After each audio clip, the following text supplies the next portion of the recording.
Welcome to The Story. We've got a number of deep dives for you tonight, starting in Northwest Portland, an old issue in front of a new city council, those massive oil tanks along the Willamette River. Plus, the spotted owl is back in the spotlight.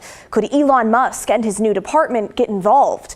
A few local lawmakers hope so. Plus, we take you to Salem, where Oregon's legislative session began today. I'm Blair Best. It's our big story tonight.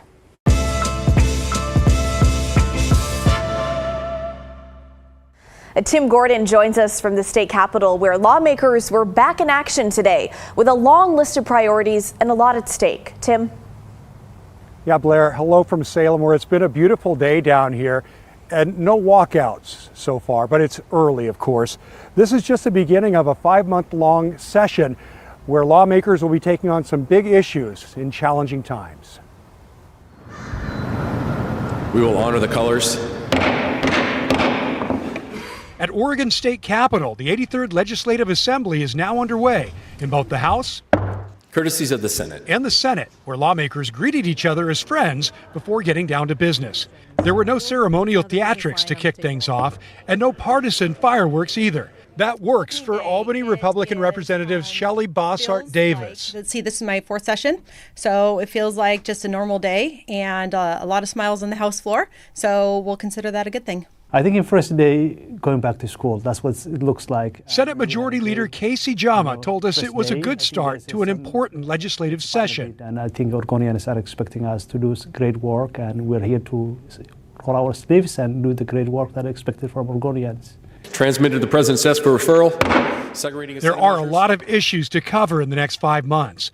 Governor Tina Kotek has made her priorities clear, starting with housing and homelessness, then behavioral health care, and also education. Democrats are in the driver's seat with supermajorities in both the House and the Senate. They will also try to come up with a transportation package to fix problem roadways and at least finish up some major projects. Senate Bill 887 relating to In today's sessions, the first batch of bills were named in both sessions, a procedural move delivered in a fast, low monotone. The start of managing at least a few thousand bills to be considered this session. Jama says there is plenty to work on together. There is always disagreement, of course, as part of the natural process of being in this building. But I think I want to just let you know that 90% of the bills that we pass is actually bipartisan bills. And so we want to collaborate and work with our colleagues on the Republican side of it. Bossart Davis is all for making progress as long as the bottom line is considered. We have to make sure that we're not asking Oregonians to pay more to get less. And that's something that we saw in the governor's budget that came through. It's more money, and Oregonians have to ask themselves, are we getting more for that? The 2025 legislative session, underway in challenging times, will be about moving forward without breaking the bank. People are really struggling in Oregon, and we make a lot of progress, but we need to continue to stay on the course and ensuring that we take care of the business of Oregonians are expecting us to take care of it. Without objection, the Senate is adjourned until 11 a.m. Thursday, January 23rd. All right, so Tim, what was it like being there today? Did it feel like a traditional start to a legislative session? You know, I suppose so, Blair. As we said in the story there wasn't really any pomp and circumstance. We have seen bagpipes before, and I would like to have seen some bagpipes today, but it was really just getting right down to business, and maybe that's appropriate. It was really a startup day to kind of just get things rolling, and there wasn't a lot of fanfare about it, frankly. So did you hear anything from lawmakers today about walkouts? Last week, our team talked with the Senate Republican leader. He said that's not a tool that they're counting out this year. Right, you know, we only heard about it when we asked about it today, Blair, but when we did, the conversation was fairly short. It was more about, working together, hopefully getting things done in a bipartisan fashion. So we know, though, as you say, that it is a tool that's available to Republicans. The Democrats have a supermajority and can get a lot done, but they don't have a quorum. So if Republicans were to walk out, it would stop business. But Republicans know if they do, there's a big consequence for that. They wouldn't be able to run for their seat again in the future. So not off the table, but not a lot of talk about it today. Okay, well, we will be watching. Now, last year, we know it was the costliest and largest wildfire season in Oregon history, and the Department of Forestry essentially ran out of money. So are you hearing anything about money they want for that industry this year? Not specific numbers at this point, but we're certainly hearing from Republicans who say, hey, we really need to set this aside We need to have that money available because we know that the firefighting season is coming right around the corner. And as you said, last year, the worst one yet. And Governor Kotek had to bring lawmakers in for a special session just in December to put $218 million towards paying that bill from the 2024 wildfire season, which was just awful. So I think Republicans are really on board with putting the money there, how much it'll be. And I doubt anybody is going to say, no, we don't want to do that. I think Democrats and Republicans, that's going to be a bipartisan kind of thing that I expect they'll get done. Blair. All right, Tim Gordon in Salem for us tonight. Thank you.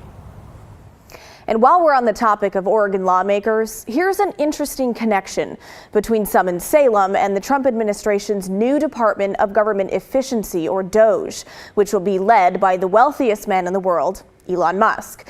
And oddly enough, it's all about owls. A bipartisan group of Oregon lawmakers are calling on DOGE to cancel a federal plan to kill hundreds of thousands of barred owls. The feds want to help the native spotted owl population in the West. Barred owls are considered invasive here on the West Coast and are larger and more aggressive and territorial. So they basically bully their way into prime spotted owl territory, adding to the threat, officials say. The barred owl's more general diet not only negatively impacts spotted owls, but other native species along the West Coast. So the U.S. Department of Fish and Wildlife made an extensive plan to tame the barred owl population. We've talked about this before here on The Story. The full document is over 300 pages long, but it boils down to simply shooting them. Roughly 450,000 barred owls over 30 years. Now, according to the plan, the department conducted studies that show in areas where barred owls are not killed, the spotted owl population declines 12% each year on average. In areas where barred owls are killed, the spotted owl population declines 0.2% a year on average. But this group of Oregon lawmakers, 3 Republicans and 1 Democrat, say the plan to kill thousands of barred owls should be thrown out on the basis of cost. So this is all about money, not the lives of owls. In a letter to DOGE, Representatives Ed Deal, David Gomberg, Virgil Osborne, and Senator Bruce Starr cite a nonprofit's estimation that the federal plan will cost around $1.35 billion over the next 3 decades, around $45 million a year. I think it's a complete waste of our taxpayer dollars. We have two species. They're in the same environment. One is thriving, one isn't thriving. I don't see the point for us, and they're very similar. I don't see the point in us spending over $1 billion in an attempt to save this animal. It just doesn't make any sense to me. That spotted owl was used as the reason, as the excuse to shut down logging in Oregon and lock out millions of acres of forest land across the Pacific Northwest. That took jobs away. It took revenue away from our schools and public safety.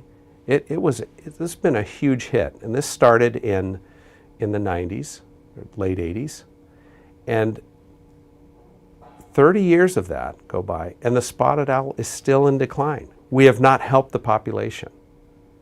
So we did this all in vain. And so now we're going to say, well, I guess that didn't work. So we're going to spend $1 billion of your tax money to kill another owl, to hire hunters, to kill 450,000 owls in another attempt to save the spotted owl. And I just really wonder if we should just let nature take its course here. The group also argues the barred owls are a protected species under the Migratory Bird Treaty Act, which protects birds that travel to new areas to populate. On top of that, lawmakers argue the barred owls will simply come back and repopulate after the bulk of the killing is over. We see an opportunity with the new administration and this emphasis on government efficiency that, is this really an efficient use of taxpayer dollars? I think also the bigger picture for this, though, is this is being driven in large part by the Endangered Species Act. And I believe in this case it's highlighting the really absurd direction that that law takes us, where we're being driven to kill one owl to save another. And does that really make sense? And I really think it's time to look at the Endangered Species Act, and I would say modernize it, to really balance things out a little bit more so we're not making these kinds of, in my view, silly decisions. Representative Deal's office says DOJ has not yet responded to their request. As far as what DOJ could do to stop the plan, that may depend. Late yesterday, President Trump signed an executive order officially creating DOJ. In that order, he said the group's goal was to, quote, modernize federal technology and software, making it sound like a glorified IT department. The executive order outlines that each federal department will have to create a DOJ team consisting of 4 employees. The team would then consult with the main DOJ entity and advise the federal agency they're a part of on where cuts can be made in line with Trump's efficiency agenda. Within minutes of the group's creation, though, several organizations and watchdog groups filed lawsuits against DOJ for various reasons, most notably challenging its uncertain legal status. Comparisons are being drawn between DOJ and a group of private sector consultants put together by former President Ronald Reagan for more or less the same end goal. That group ended up delivering their report nearly a year and a half late, and most of what it recommended never happened. DOJ is only expected to exist for the next 18 months, according to the executive order. There is a termination date of July 4th, 2026, but until the Department of Government Efficiency is working in full force, we'll just have to sit tight and see if or how they respond to our local lawmakers' request. I look at the state of Oregon. I look at where we need money used for mental health, we've got a homeless situation, substance use. We've got all these issues going on. Is this the best way to use hard-earned taxpayer dollars? And I would argue that it's not. There's other things we should be doing with that money. All right, so your turn. What do you think? Should DOJ step in and let the barred owls remain, or too bad, so sad for the spotted owl? Or should the current plan stay to try and help spotted owls? Email us at thestory@kgw.com or call and leave a voicemail, 503-226-5090. All right, turning now to widespread legal actions announced today regarding President Trump's executive order aimed at ending birthright citizenship. This has been a talker online. Numerous states, including Oregon and Washington, filing lawsuits and calling the move unconstitutional. Birthright citizenship guarantees U.S. citizenship to anyone born on U.S. soil. The concept is enshrined in the 14th Amendment, but President Trump argues the amendment does not extend to children whose parents are in the U.S. illegally. Oregon Attorney General Dan Rayfield and Washington AG Nick Brown are among the at least 22 states suing to stop the order. Even Oregon Republican Congressman Cliff Bentz calling the path forward for the president's executive order an uphill battle. The Constitution is pretty clear that if you're born in the United States, you're a citizen. So I think it may be an uphill battle for the president to have his order stick. Indeed, the Supreme Court will make the decision. Now, Bentz went on to say he believes birthright citizenship is being abused by people crossing the border just to then have children who are U.S. citizens. All right, now let's get to some of your thoughts on President Trump's second term. We asked for you to weigh in last night following our inauguration coverage, and no surprise, you filled our inboxes. We got a decent mix of positive and negative responses. We'll start with this voicemail from Myrna. I'm excited that Trump is in office. I am tired of all the illegals coming across the border. They should be doing it legally, and it's about time that something's done about it. Joanne wrote to us. She says, I love everything Trump is planning, and indeed it will bring common sense back to our government. Also, our country will regain the respect of other nations, which we definitely did not have with Biden. I totally agree with all of the shortcomings Trump mentioned about Biden's term in office, and so glad he will be reversing them. Such insanity with the Biden administration. And how about this one from Cecilia? I'm excited for the new administration to start their work. We're looking forward to the strengthening of our dollar, our border, and unity. I hope that the rest can come around to see things from our side and that we can all unite. But in this overly liberal city, that may be a tall order. So that's a sampling of those who are optimistic about the next 4 years. Now let's hear from that other side that Cecilia was talking about. I lived in New York during the Nixon administration. I fought for our country to get rid of Nixon. I got arrested trying to get rid of Nixon. He was a lying crook. And now another lying crook has come along and people believe him. I just don't understand why. It's a disgrace. I'm ashamed of America for the first time in my life. Susan wrote to us, "Not my president. Liar, felon, narcissist. The U.S. should be apologizing to the world." And Eleanor chimed in saying, "I am more depressed about this election than most because I am an attorney, and I know that what he did to the Supreme Court has probably doomed the country without whatever he does the next 4 years. Why were there so few Republicans willing to stand up to him and tell the truth? Was it merely desire for power, or was it fear, or both? Integrity has left the building." Okay, well, coming up next on the story, you've likely seen the tank farm northwest of downtown Portland. Millions of barrels of oil and fuel stored right on the banks of the Willamette River. The company in charge is asking the city to sign off on a new permit, and opponents showed up to today's council meeting in full force, as they have for years. I was there, and we'll explain the controversy when the story returns.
Turning now to Portland City Council. Today in chambers, the environment took center stage, specifically an ongoing battle between an oil company called Zenith Energy and local climate activists.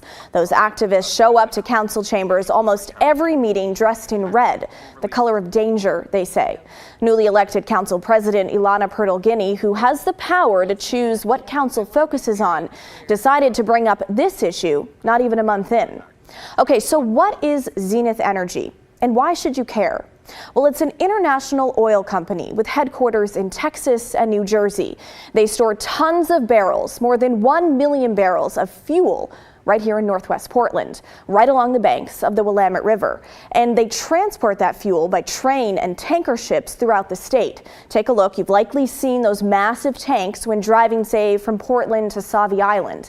That facility is called the Portland Terminal. Climate activists see the facility as a major threat to the city and surrounding environment, especially if there's an earthquake. Now, Zenith markets themselves as a safe, reliable operator and the leader of renewable fuel transition in Oregon.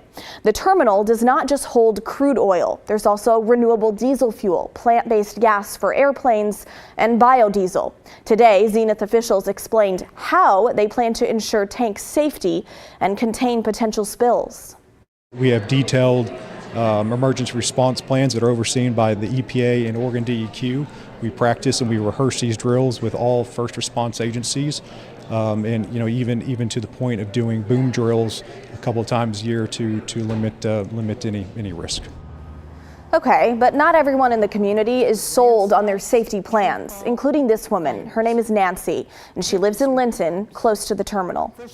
You know, this pristine, beautiful area that we live in, that we treasure so, is at risk. It's scary. It's frightening. And what we need is support from officials, from the top down. So officials from Zenith say they are making major changes to the Portland terminal. They want to replace all the crude oil with renewable fuels by 2027 and build a new offloading station. But hanging over the top of all of this is a recent $372,000 fine against Zenith by the Oregon Department of Environmental Quality, or DEQ. It alleged that Zenith used a dock when they weren't authorized to do so. Zenith is challenging that penalty. The state set a February 4th deadline for Zenith to get an updated land use permit, and the company needs the city of Portland to sign off, hence today's hearing and the drama with opponents. I haven't thought about what happens if we don't get this approval. I don't understand why we would not receive this approval. I'm here today in hopes that we can communicate to City Council our concerns that the community has brought forward over the years about Zenith Energy's dangerous operations. Activists see the threat of oil spills and tanker ships carrying that oil as a danger to not only human life, but wildlife, in particular, the salmon population. Because salmon are the lifeblood of not only our tribal cultures, but of this entire region. Today, with a new council and a new city governance structure, we have the opportunity to start anew and working together as partners. Together, we can build a positive relationship as governments to fulfill our obligations and duties. And beyond that, to stand together in our common goals to protect rivers and natural resources that make our shared home special. According to Zenith executives, the Portland terminal has 0 reported releases and spills. Now, I caught up with Zenith's chief commercial officer outside council chambers. Here's what he has to say about those against the terminal and their plans to expand. I think the concerns are valid, but I think the concerns are based off bad information.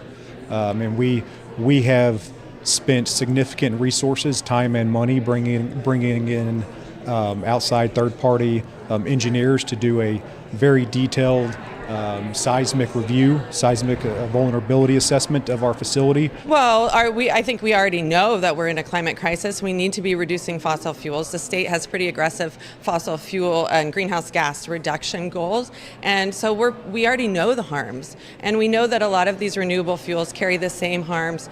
Our facility is the largest renewable fuel terminal in the Pacific Northwest. Both the state of Oregon, the city of Portland, and the Port of Portland all have their own climate-related programs that are that only succeed with renewable fuel supply. Now, it's also worth noting that the new permit Zenith needs the city to sign off on is simply due to a request from the Oregon DEQ, according to Zenith attorneys. So while they wait for a decision from the city, Zenith plans to continue operations unless the DEQ comes back with an order telling them to stop. So are you concerned with all of the oil and fuel stored along the Willamette? Email us the story at kgw.com or call and leave a voicemail 503-226-5090. We're back right after this.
Well, that is the end of our show, folks. Thanks so much for watching. The good stuff is coming your way next. And don't forget, everyone has a story to tell. Enjoy your Tuesday night. I'll see you right back here tomorrow night at 6:30.